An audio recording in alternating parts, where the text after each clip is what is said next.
Ayan. Na-mount na natin yung solar railing. Ayan ito. Bali dalawa. At makikita nyo dito tanaw yung solar panel ko.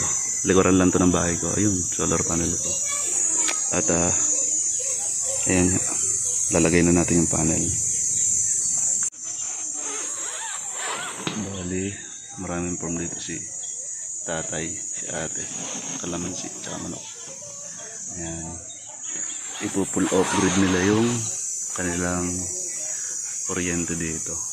Sustainable ang living ang balak nila ate dito. Ayan.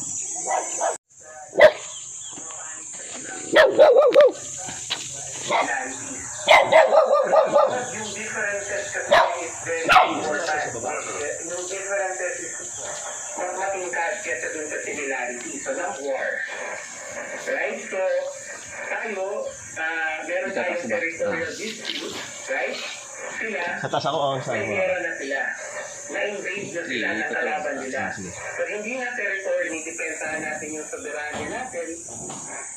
Kailangan, huwag tayo magpadala. Ano mo ako?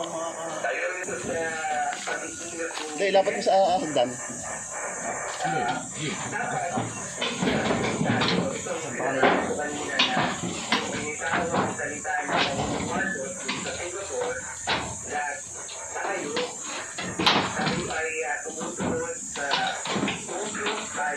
Sa international law at ang ating concern tawag ito sovereignty and the integrity of our national territory. Hindi dapat tayo bunso nila.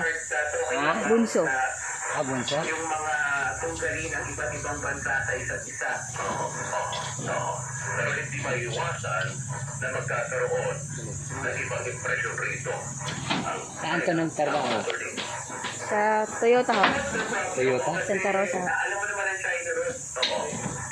Gagamitin nila ang any detail concerning our foreign funds para balik na rin ito.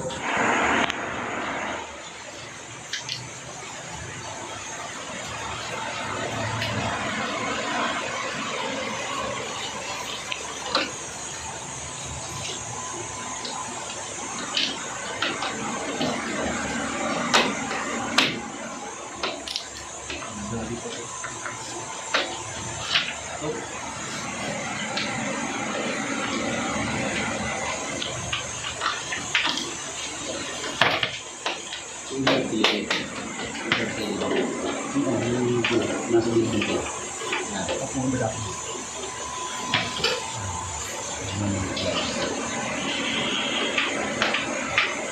Ang gilid. Dito, sa gilid dito.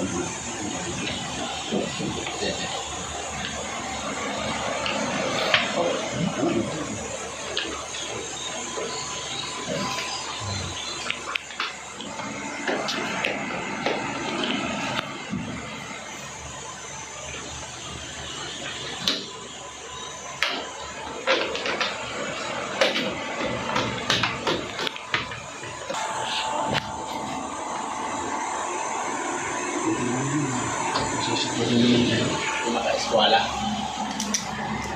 Kumaka-eskwala. Na.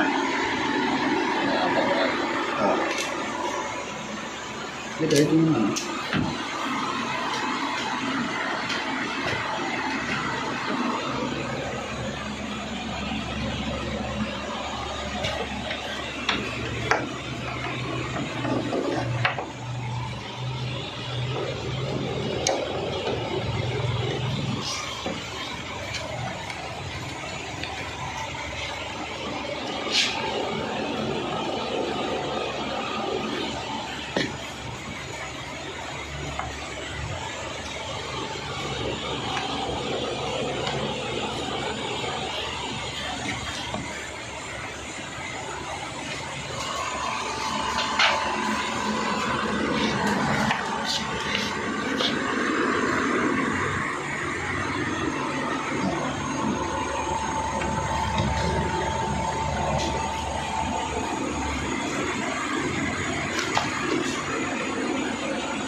natin.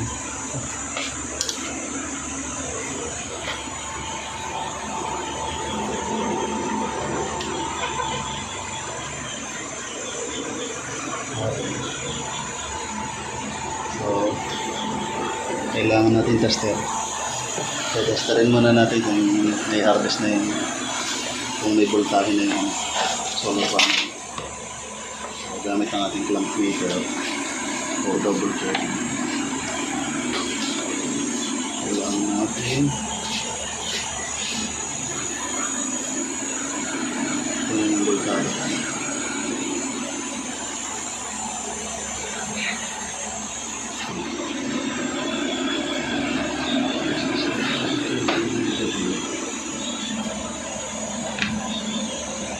$89, 40, ano siya, 51 plus 51. So, meron 102. 51 plus 51 o 89. Tapos meron itong 49 ang kanyang ISC. So, magandang voltage. So, titingnan naman natin yung after effect na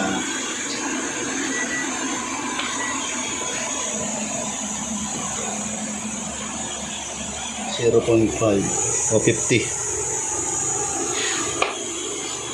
DC 49 amps 0.5. So, dito ay nagko-control kasi walang ano, kasi dapat ito ay 12. So, dito yung natin kapag pinunan natin kung meron magiging harvest ng solar. Check.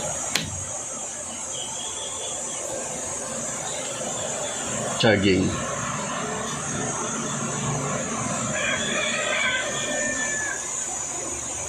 Ayan, meron na siyang ano, charging na.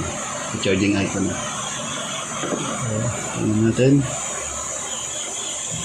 1.4 7 9 10 11 up to 12 to eh. Ayan, nagto 12 siya. Ang lakas. So ngayon, maglalagay na lang tayo ng linya dito para itat na. Tatanggalin na natin yung itong kanina sa main breaker kasi nakikipabit lang sila. So, balik. Ipapatanggal na to. So, connect natin ito. Charging na siya. Ngayon, pupat tayo. So, tingnan natin yung voltage ng kanyang AC. 219 ang indicate.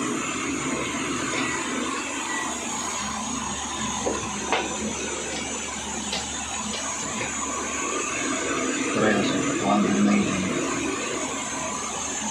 Okay, ready to go.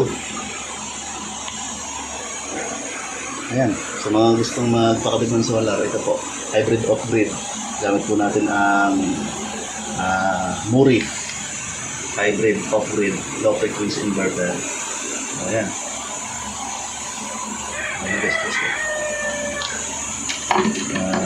Ngayon, working na. Magtatap na lang kami dito at para ilagay sa main breaker. So, dalawa yung kanyang magiging breaker. Dito, para sa solar, at the same time, meron din sa main breaker. So, doon na natin itapat yung kuryente nito. Okay. So, una, kailangan ko muna itong i-off, shutdown, para mamaya ko ulit i-power up. Mahalaga, working na yung ating system. Okay. Kung gusto magpakabit, ito nga pala kung anong, bago ko tapusin kung anong kayang pagganahin ng setup na to. Ito po ay 2 kilowatt capacity hybrid off-grid inverter. At kaya po nitong pagganahin ang inverter rep na 7 to 8 cubic. At kaya din ito ang electric fan, tatlo, refrigerator nga, natulad yung sabi natin at 0.5 na horsepower ng aircon. At ito nga ay during daytime lang natin magagamit yung nabanggit. Pero sa gabi, kaya pa rin natin pagana ng electric fan, dalawa, at the same time ng refrigerator. Dahil para malaga natin yung ating battery bank. Battery bank natin is 24 volts LiPo4 X power na 100 Ah o 100 ampere hour. So, ayan. So, i-clear lang namin dito. Test na natin. At itatap na lang natin. Okay. Sa mga gustong magpakabit, PM nyo lang po ako. at estimate natin yung mga pangangailangan ng inyong appliances. So, sa mga viewers ko nga pala, hinihiling po ako na paki-follow niyo po yung ating Facebook account at subscribe na rin kayo sa ating YouTube channel, Kasaka Mo Ko. Okay? Keep safe. God bless mga kasama.